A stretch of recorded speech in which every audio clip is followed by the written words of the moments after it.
to figure out what is an appropriate amount. And what's been made clear is that defendant has not posted the amount, at least in the last week and a half. I do think that certainly a GPS tether is absolutely warranted if he does post the bond. I will modify the conditions with regard to that. Your Honor, yes. He was on a GPS tether. That's how they knew where to find him, and he was outside of the stalking victim's residence because he had been watching it with a firearm. That's how they were able to locate him. So, and when they did, and they were able to catch up with him, that is when he dumped the gun, and then subsequently they found the homicide victim in the back of his car. Mr. Anderson, why don't you respond to that? I guess just my concern is, Your Honor, is public safety. Certainly. Mr. Anderson, why don't you respond to that? Your Honor, I would just state that anything, he hasn't been charged with anything related to that. Obviously, I'm unaware of some of the circumstances of their other investigation or whether or not they're able to, something incriminates Mr. Matthews. But as Your Honor stated, the bond, as said, has currently held him in custody. I don't know that there's even a way that he can bond out given the Wyoming case. I'm not sure, again, what they said on that, but I would just ask you to leave it as said. All right. I will somewhat reluctantly grant the order or grant the motion. What I will do is first of all, modify the special conditions here to also require that a GPS tether be imposed prior to any release. I will raise the amount from the $10,000 to a $50,000 cash surety bond. In light of the circumstances and new information brought to the court's attention by the prosecutor. All right, and we will keep the matter on for the preliminary examination next week. That's correct, Your Honor. All right. All right, thank you, everyone. Mr. Matthews, we'll see you next week. Take care.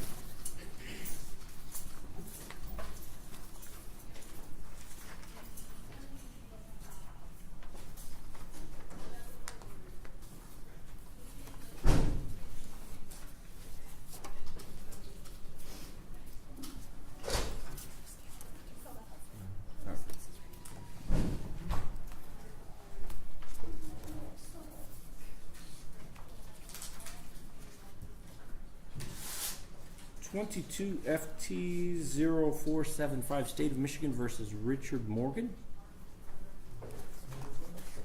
If we could have appearances for the record. Good morning, Your Honor. Rowan Kosorek on behalf of Mr. Morgan. Good morning, Mr. Kosorek. And for the people on this matter, Ms. Janeski? All right, very good. Take it.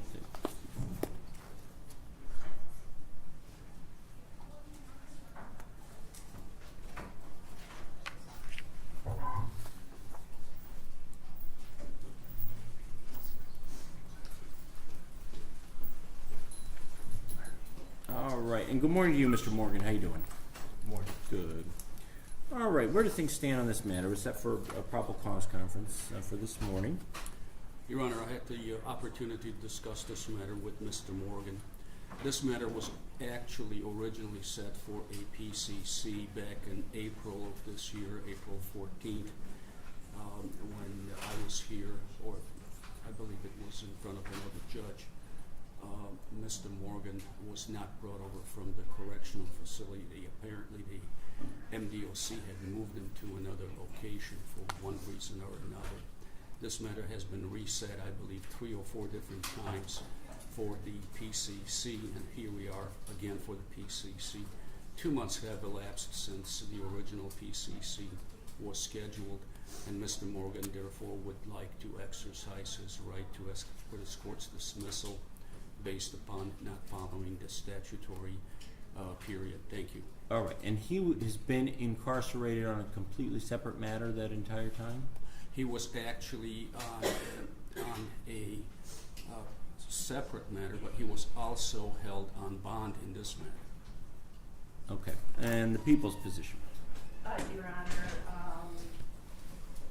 my understanding is my office did not receive a 180-day notice while he's been incarcerated in the Department of Corrections, therefore triggering this matter. He was on parole, and I believe parole took him for some violations, so the fact that he was unavailable because he was in the Department of Corrections, I can't see where there's any prejudice to him, but we're prepared and willing to go forward if he wants his preliminary examination next week. Okay. I'm inclined to take the matter under advisement and take a peek into all of that, get a better sense of what's going on here and what the law would require under the circumstances. Why don't we keep it on for the preliminary? Well, are you going to be calling witnesses next week? I don't know what their intention is. If that's what the defendant wishes, then yes, we'll call witnesses and have witnesses available. All right, I will be able to get you an answer on the motion, I think, and Boole on that prior to next week.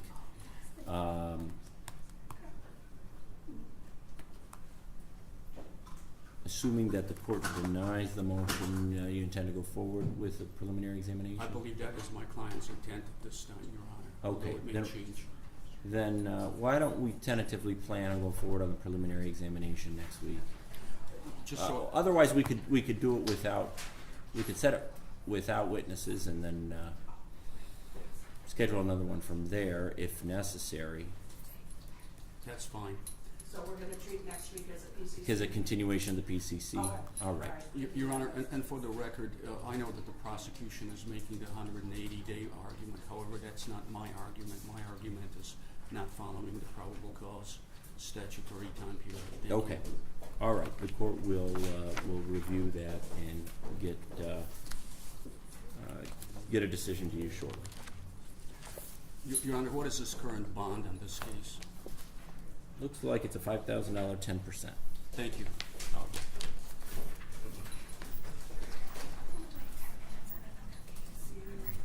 Okay. Can you put that aside for me?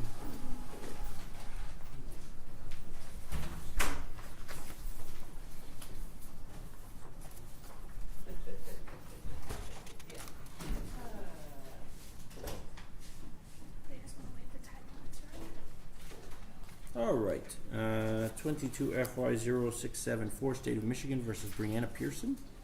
We could have appearances. Chris Becker for the people, Your Honor. Morning, Mr. Becker. This is Bruce Wiles. Any salt in the hall right there?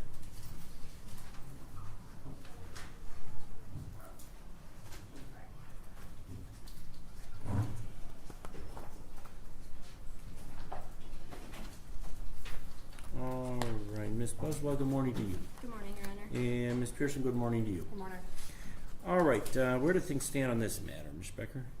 Your Honor, it's my understanding the defense wishes for an adjournment of the PCC, and I just sent her a link to the body cam video regarding this incident, and she wants to review that and make a decision on how she wants to proceed with my understanding. Okay, that's correct, Ms. Buswell? Yes, Your Honor, and my client does waive her right to the prelim within 21 days. Okay, very good, that's noted. Then we'll keep next week's prelim date and treat it as a PCC. Does that work, or do you need more time than that? Your Honor, if we could just set it for a prelim in a couple weeks, and then if I need witnesses, I'll let Mr. Becker know, and if not, we'll just show up and waive if that's what we're gonna do. All right, does that sound good, Mr. Becker? No objection, Your Honor. Okay, all right, let's see what we have.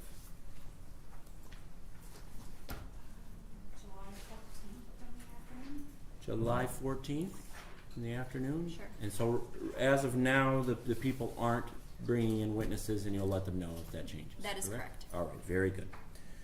All right, then we'll see everybody back July 14th. Okay, thank you. Take care. Thank you.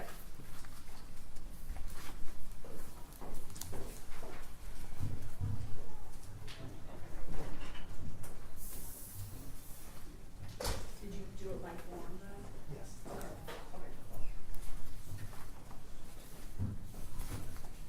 All right, let me take that. Can I have that? You said 1:30? 1:30? Do you have that other case?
Thank you. May be seated, everyone.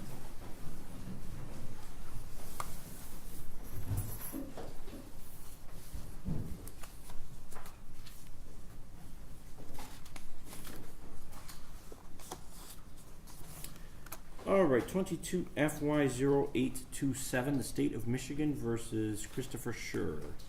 If we could have appearances for the record. Chris Becker with the people. I'm Patrick Lyoya and Michaela Hamilton on behalf of Christopher. Good morning, everybody.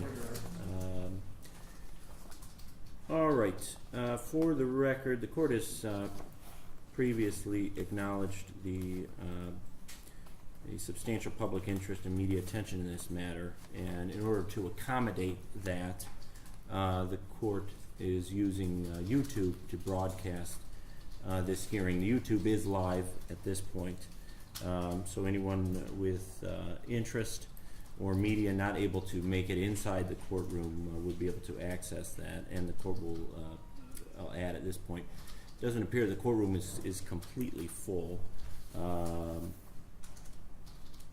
at this point, so there is room for, I would think, for some physical access to the courtroom as well. The court will also add for the record, and I'll mention to counsel, the court did issue a courtroom management order yesterday, and counsel, you both received that? We did, Your Honor. Okay. We did, Your Honor. All right, very good. All right, then this is the date and time that was set for the probable cause conference. I do have a waiver of the 21-day rule that was filed by defense counsel and signed by defendant and defense counsel and the prosecuting attorney. And so my understanding is there will be a brief adjournment of the preliminary examination that's currently set for next week. That is my understanding, Your Honor. I think set for July 18th at 8:30, and all parties are in agreement that day works, and we'll set the preliminary on that day. Okay, That's our understanding as well, Your Honor. very good. All right, is there anything else we need to address then today? I think we, Your Honor. Not from the defense, Your Honor. Okay, then we'll see everyone July 18th at 8:30 a.m. and the court's courtroom management order, of course, will continue and would govern that hearing as well. All right? All right, thank you, everyone.